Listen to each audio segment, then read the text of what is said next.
जब परमेश्वर कबीर जी वहाँ पहुँचे तीसरे दिन पैदल चल के, क्योंकि बनारस से काशी से मगहर लगभग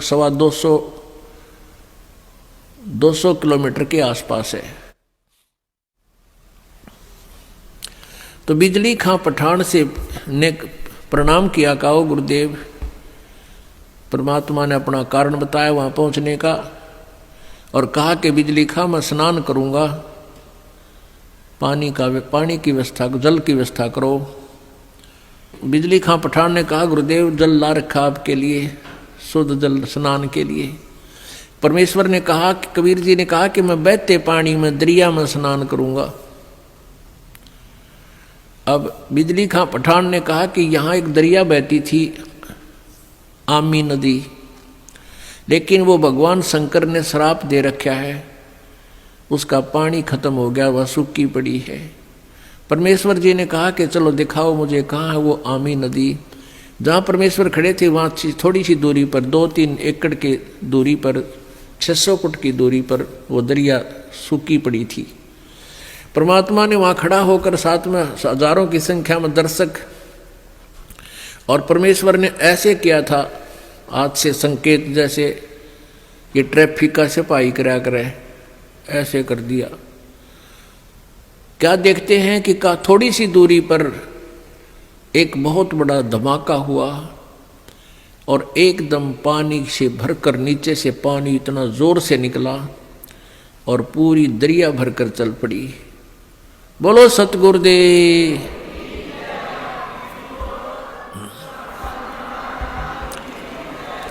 बंदी छोड़ कबीर परमेश्वर जी की जय। सबने स्नान किया, जलपान किया, स्नान किया, जल पिया।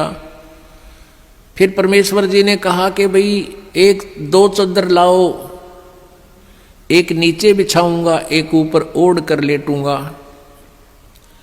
फिर परमेश्वर ने पूछा कि भाई बिजली खां पठान तुम सेना किस लिए लाए हो, वीरदेव सिंह बघेल तुम सेना किस लिए लाए हो।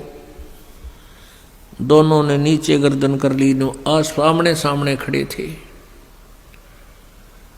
दूसरे हिंदू और मुसलमान कहने लगे, हिंदू कहने लगे कि हम आप जी के शरीर को इन मुसलमान काफरों के हाथ नहीं लगने देंगे, हम आपके शरीर का अंतिम संस्कार हिंदू रीति से करेंगे।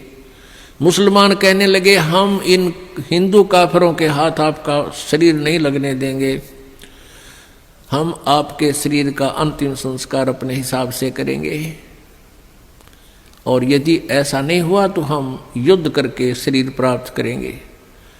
अब परमेश्वर ने कहा रे बोले आदमियों, निकम्यों, 120 वर्ष हो गए मैंने तुम्हें शिक्षा देते ने, आज तक तुम मेरे शिक्षाओं का इतना ही पालन कर पाए हो। आज भी तुम हिंदू और मुसलमान 2 बने खड़े हो। खबरदार दे तुमने झगड़ा किया तो मेरे से बुरा नहीं होगा। और सुन लो, इसके अंदर मेरा शरीर नहीं मिलेगा तुम्हें। लेकिन यह इज्जत ना थी उनके। फिर भी अगर तुमने झगड़ा नहीं करना है, एक सदर तुम ले लेना, एक मुसलमान ले लेंगे, एक हिंदू ले लेंगे, और सदरों के बीच में जो भी वस्तु मिले आधी आधी बांट लेना। तुम लड़ियो ना भाई, ना तो विनाश हो जाएगा, गृह युद्ध शुरू हो जाएगा, आपसी जुल्म हो जाएगा, महाभारत से भयंकर युद्ध हो जाएगा। लेकिन उनके मन में न्यू थी कि एक बार गुरुजी शरीर छोड़ दे फिर तुम आप देख लेंगे। हाँ, फिर हम न मानना किससे कि नहीं, अपने हिसाब से कराएंगे हम। अब परमात्मा ने ऐसा ही किया, शरीर तो उनका साथ ही गया था, छोड़ा नहीं था। लेकिन क्या हुआ, जितने सबके समान था, सब जैसे चादर ओढ़ी थी ऊपर के और शरीर के ओढ़ा हुआ जैसे महसूस होता, इतने ही शरीर के आकार के फूल बन गए, सुगंधित फूल। और परमात्मा आकाश में जाकर आकाशवाणी की कि भी देख लो ब्राह्मणों, देखो मैं जा रहा हूं सतलोक को। जब आकाश में देखा तो परमात्मा का नूरी शरीर तेजो में शरीर हो गया और ऊपर आकाश को जा रहे हैं, और ये आकाशवाणी करते जा रहे हैं और कहते हैं उठा लो पर्दा, इसमें नहीं है मुर्दा। चद्दर उठा के देखा, उसमें सुगंधित फूल पाए। हिंदू और मुसलमान कहाँ तो कत्लेआम करने को तैयार थे एक दूसरे के। बिजली खां पठान और वीर देव सिंह बघेल हिंदू राजा आपस में एक दूसरे की ऐसे प्यार से शरीर के ऐसे एक दूसरे से चिपक गए, सीने से सीने का लगाया।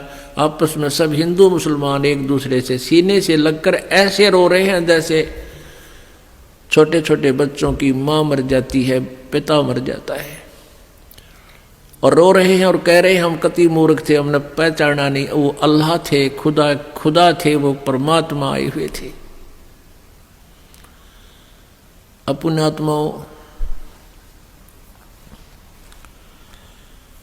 हमने परमेश्वर को पहचाना नहीं, इतनी लीलाएं प्रभु करके गए। आज भी मगर स्थान पर हिंदुओं ने अपनी अलग से यादगार बना रखी है, एक चद्दर और आधे वो सुगंधित फूल लेकर, और मुसलमानों ने अपनी अलग बना रखी है, एक चद्दर और आधे फूल लेकर।